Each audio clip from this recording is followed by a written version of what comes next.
A family portrait from 1892 was found. Historians froze when they saw what was lying next to the chair. The photograph came to the Boston Historical Society on a cold Tuesday morning in March 2024. It was inside a worn cardboard box, together with 17 other items donated from the estate of a collector who had died. Sarah Mitchell, a curator who specialized in 19th century American photography, nearly passed over it. She had been sorting tintypes in cabinet cards for hours. Her eyes were tired from staring at faded faces and old paper. Then she took out a stiff cardboard piece that protected what looked like a plain Victorian family portrait. The photo was 8 by 10 inches and mounted on thick cream cardstock. The photographer's name was embossed in old gold letters at the bottom. J. Morrison Studio, Boston, Massachusetts, 1892. Sarah put it under the magnifying lamp on her desk and leaned in. 5 people looked back at her with the stiff, serious faces usual for that time. A bearded man in his late 30s sat in a fancy wooden chair with his hand on the armrest. A woman stood next to him, her hand on his shoulder. Her dark dress was plain and high-necked. 3 children were arranged around them, 2 boys and 1 girl, with pale and serious expressions. Sarah had looked at hundreds of these portraits. They were windows into lives that ended long ago. Quiet proof of families who saved money to keep their pictures for the future. Most showed nothing special beyond how they were posed. But this one made her stop. She moved the lamp and looked closer. The picture was very clear for 1892. The details stayed sharp, even after more than 100 years. She could see the feel of the man's wool suit, the fine lace on the woman's collar, and even each button on the children's clothes. Then her eyes moved to the floor next to the man's chair, to a dark area she first thought was just studio light. It was not just a shadow, partly hidden by the chair's carved leg and almost under the edge of a small rug, was something that did not fit in a proper Victorian portrait. Sarah held her breath. She grabbed her digital scanner.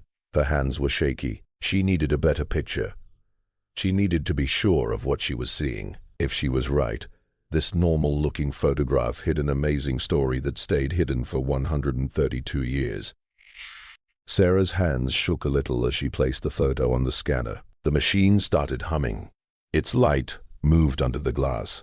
She set it to 1200 dpi, much higher than usual for archive work, because she wanted to see every tiny bit the Morrison Studio caught in 1892. When the scan was done, she opened it on her computer and zoomed in on the area beside the chair. The picture blurred for a moment, then became clear. Sarah leaned so close her nose almost touched the screen. There, half hidden by the rug and the chair's shadow, was a small cloth doll. It looked homemade, with a simple dress and yarn for hair. The cloth seemed worn, played with, and loved.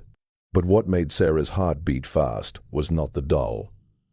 Toys like that were normal in the 1890s. It was where it was placed. Victorian portraits cost a lot and were very formal. Families saved for months to pay for a sitting at a good studio. Everything was arranged carefully. The furniture, clothes, poses, and lights. Sometimes props were added. A book, a watch chain, a jewel, but always on purpose to show wealth or character. A used child's toy would never be left on the floor by accident in a formal portrait. Never, unless someone wanted it there. Sarah took out her books about Victorian photography rules and spent the next hour checking what she already believed. In hundreds of family portraits from the 1890s, she found no case of a toy left casually on the floor. If a child's item appeared, it was held nicely, shown clearly, or placed neatly on a table. This doll was put there on purpose, but in a spot where it was hardly noticed.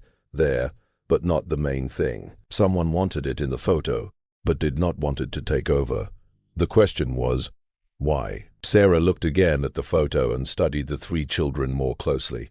The 2 boys, maybe 8 and 10, stood on each side of their father with hands folded in front and calm faces. But the girl, the youngest, about 5, stood a bit apart. between her mother and the older boy.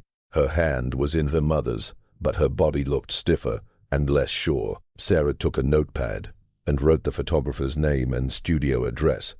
Tomorrow she would start looking in city records. Someone in this picture had a story, and the worn cloth doll was the key to finding it.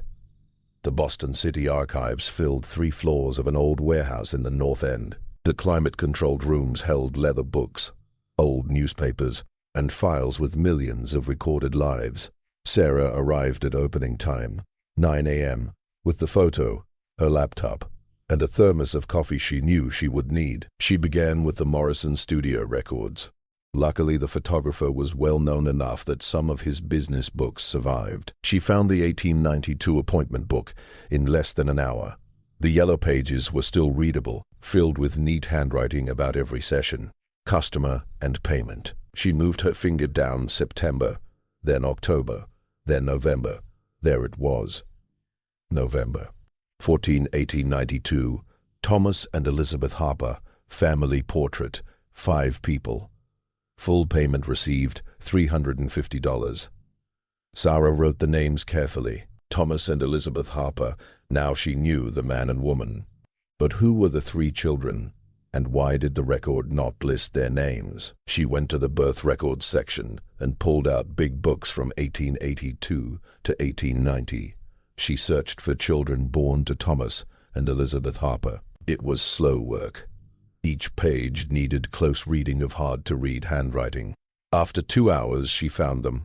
James Harper, born March 1884. Robert Harper, born June 1886.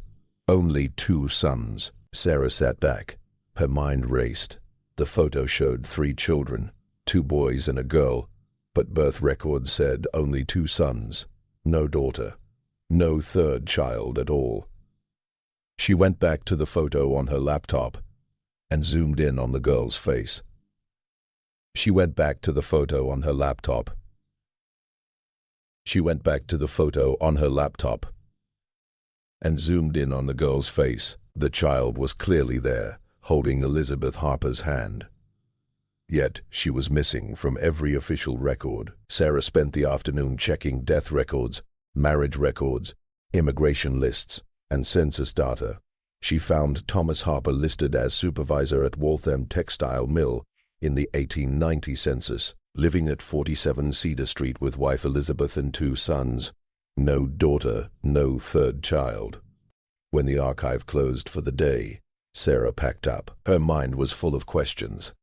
A family does not put a child in an expensive portrait unless that child is part of them. Yet this girl, whose only sign was a worn cloth doll on the floor, left no trace in records. Sarah looked at the photo one last time. Who were you?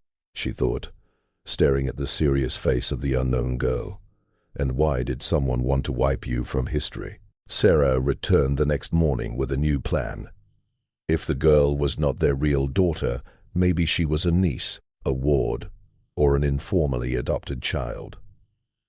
Such things happened more often in the 1890s than records showed, especially in working families.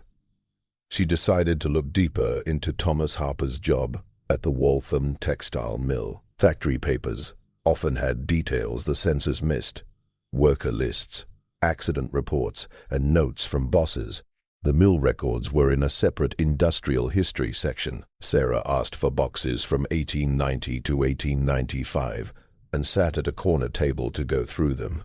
She found Thomas Harper's file after an hour. He began work in 1881 as a floor worker and became supervisor by 1889, a big step that let the family afford the portrait. His file had good yearly notes calling him reliable, hard-working, and respected. Then, between 2 reports from 1891, she found a newspaper clipping saved in his file. The paper was old and brittle. The ink was brown, but the headline was clear. Tragedy at Waltham Mill. 5 dead in boiler room fire. Sarah stopped moving. She read slowly, her heart heavy. On January 18, 1891, a boiler exploded in the mill basement and started a fast-spreading fire. 5 workers died, trapped when stairs collapsed. The names were Patrick Brennan, 34. Michael Donovan, 28. Catherine Riley, 29. Sean Murphy, 41. And Margaret Sullivan, 27. The article described brave rescue attempts. Many workers risked their lives to save others. Thomas Harper's name appeared many times. He was morning supervisor and went back into the building again and again to search for trapped people. Sarah's heart beat faster. Near the end was a short note. Mrs. Sullivan leaves behind a daughter, age 4, whose care is uncertain. Sarah put the clipping down. Her mind connected pieces from 130 years apart. Margaret Sullivan, a mill worker, died in the fire and left a 4-year-old daughter in January 1891. The portrait was taken in November 1892, almost 2 years later. The girl looked about 5 or 6. Sarah took her notebook and checked dates against yesterday's birth records.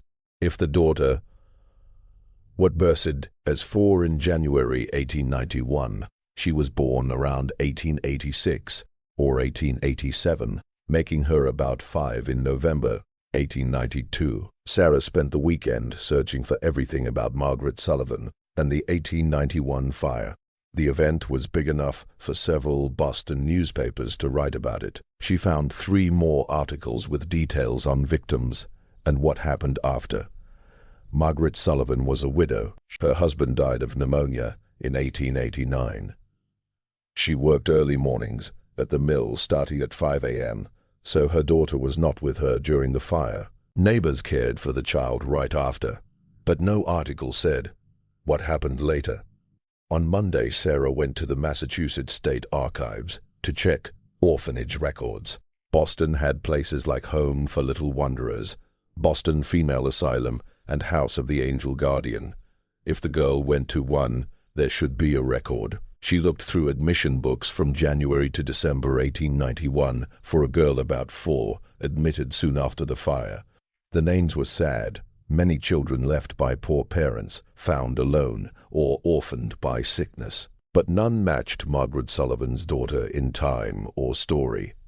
Sarah sat back, frustrated, but more certain. The child did not go to an orphanage because someone took her in privately.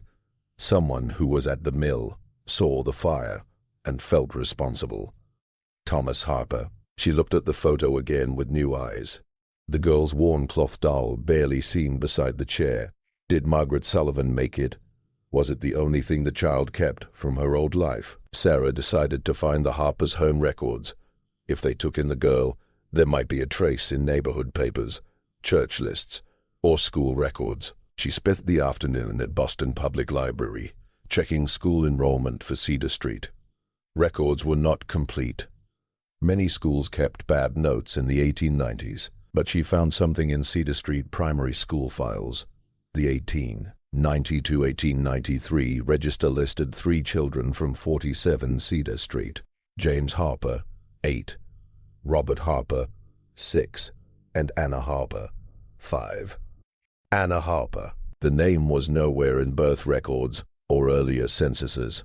She appeared in the Harper home between 1890 census and 1892 school list. Sarah felt everything fitting together.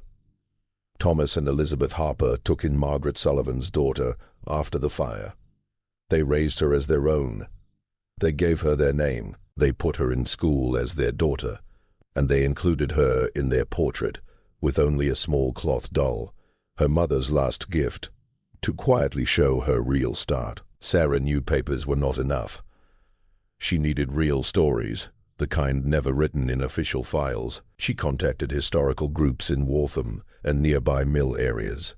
Her email to Waltham Historical Society got a reply from Dorothy, a volunteer. She said they had little on single workers but kept oral history interviews from descendants of mill families. She invited Sarah to visit. Sarah drove to Waltham on a rainy Thursday. The society was in an old Victorian house on Main Street, full of photos, objects, and memory files. Dorothy, in her 70s with silver hair and clear eyes, met her. "You mentioned the 1891 fire," she said, taking Sarah to a back room of shelves. "That loss hurt the community deeply.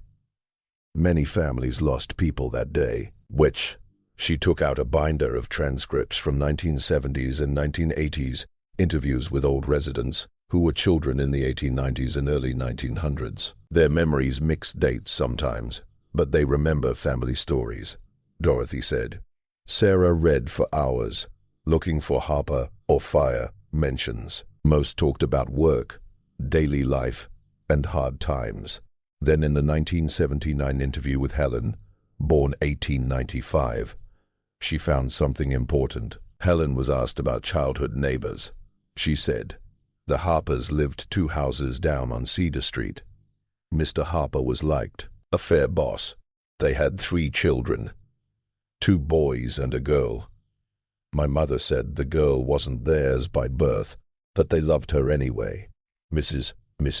Harper felt sorry for her after her real mother died in the big fire. They took her in when others did not, raised her as their own. People did not talk about it much back then. You did not ask, but everyone knew and respected them for it. 3 times her eyes filled. Everyone knew. The neighborhood understood Anna was not their birth child, but kept quiet and let the family raise her without trouble." Dorothy read over her shoulder. "It was common," she said quietly. "Legal adoptions were costly and hard in the 1890s. Many families just took in orphans quietly, especially with work or church ties. The community accepted it." Sarah showed Dorothy the photo. Dorothy looked closely and pointed to the doll. "That means something," she said. They did not hide her past fully. They showed it quietly. That doll was probably her only piece left from her mother. With Anna's name and proof she was Margaret Sullivan's daughter. Sarah went back to Boston to follow the girl's later life. She wanted to know if the Harpers kept her, if she had a good life, if their kindness gave her a future. She started with the 19 census. The Harpers were still at 47 Cedar Street. Thomas, 45, mill supervisor. Elizabeth, 42. James, 16. Robert, 14. Anna, 13. Listed as daughter. The census wrote her as daughter with no note about adoption. To records, she was simply Anna Harper. Sarah followed later censuses. In 1910, James and Robert had moved out to factory jobs. Anna, 23, stayed with Thomas and Elizabeth and worked as a seamstress. A good job showing she got training. Anna Harper married Joseph Mitchell on June 12, 1912 at St. Mary's Church in Waltham.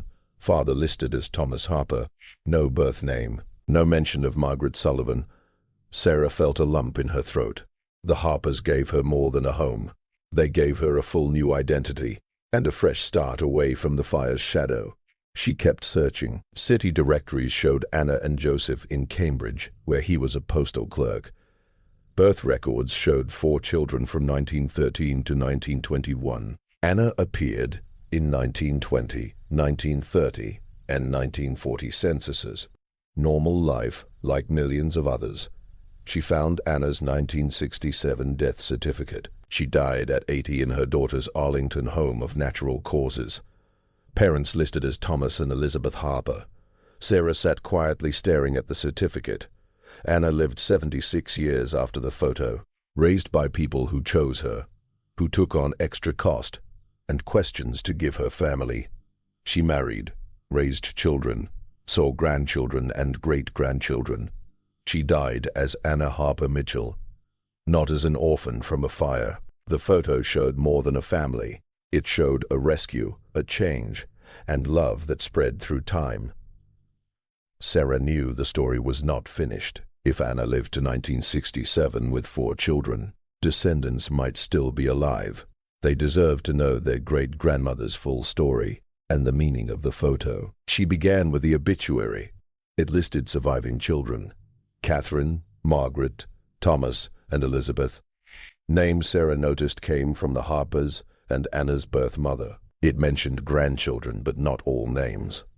Using genealogy sites and public records, Sarah built the family tree forward. Catherine had 3 children, Margaret 2, Thomas 5, Elizabeth 3, 13 grandchildren total, mostly born 1935, 1960, After days of checking phone books, social media, and records, she found 6 living grandchildren in their 70s and 80s. She wrote a careful letter, explaining herself, the photo, and asking if they would talk about their grandmother.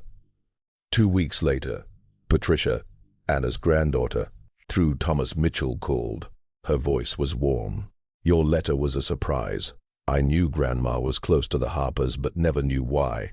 She said little about her childhood.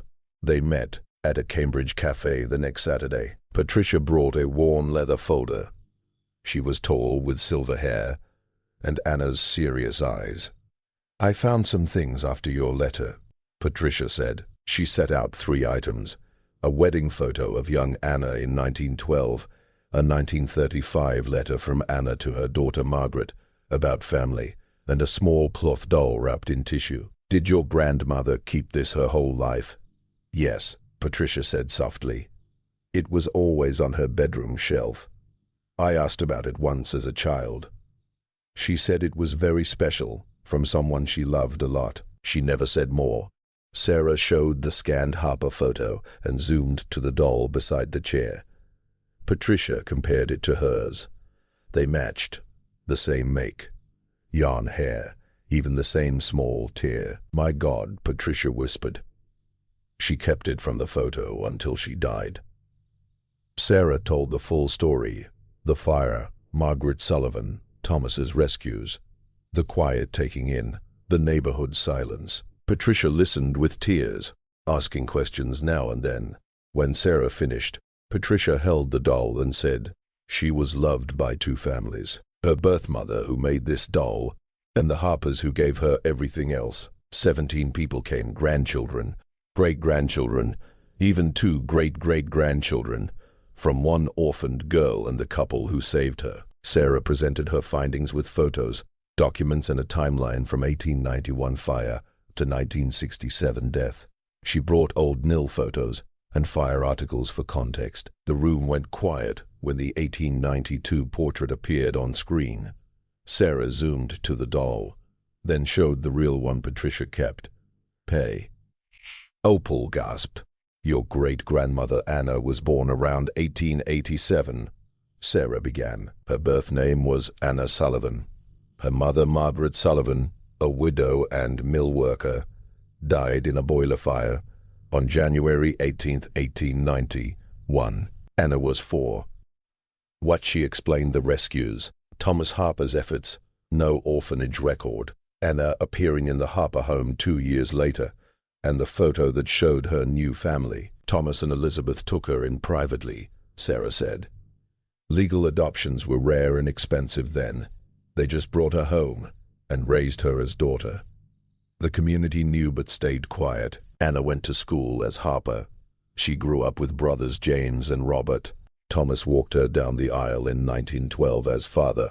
Sarah showed censuses of Anna's long life: marriage, 4 children, years as wife, mother, grandmother. "She lived to 80, Sarah said. She saw her children grow, grandchildren born, great-grandchildren start. The Harper's choice in 1891 made this whole family possible. Everyone here exists because 2 people decided one child's life mattered." Described only as irregular grandson asked, "Did she know she was adopted?" Sarah said, "I think yes. Keeping the doll her whole life shows she remembered her birth mother. But in the 1890s such things were not discussed openly. She grew up Harper. That was her identity. They gave her home, school, love. They never hid her past completely. The doll proves that, but they let her just be their daughter." Patricia held up the doll. "This is what Grandma carried from one life to another. Her birth mother made it. The Harpers let her keep it. She loved it for 76 years. The meeting ended with hugs, tears, and late-night stories. Those who knew Anna shared her kindness, strength, family love, and quiet grace. Others listened and built a picture of a woman whose early loss became a meaningful life through love. Sarah returned to the Boston H. Historical Society feeling finished. The once ordinary photo now meant much more, a sign of kindness in a hard time. She wrote a full report with all records, photos, and interviews.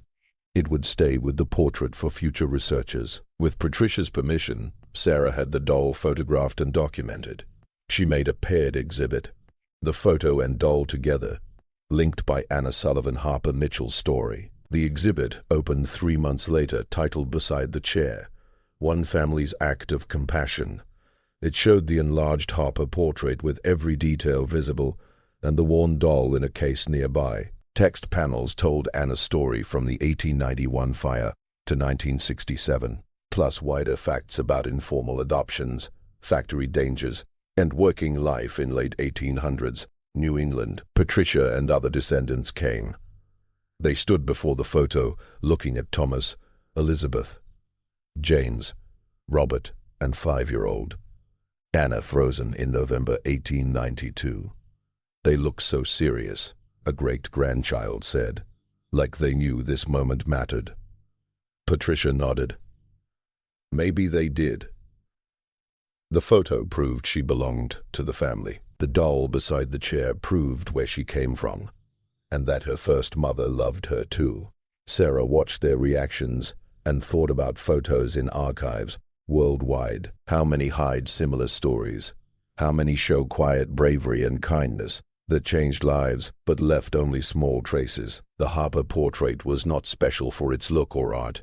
It was special for what it kept. Not just 5 faces, but proof of a choice. Thomas and Elizabeth could have done nothing.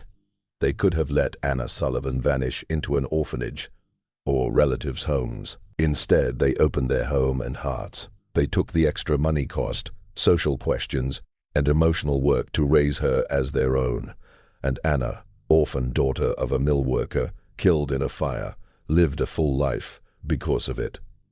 Love, twice, by the mother who made her doll, and by the family who let her keep it. The photo captured both. Now, 132 years later, Anna's descendants remember both the tragedy that could have shaped her and the love that saved her. The small cloth doll, barely visible beside the chair, in that formal Victorian portrait, finally told its secret. Sometimes the tiniest details hold the biggest truths, and ordinary people in special moments can change history, one rescued child at a time.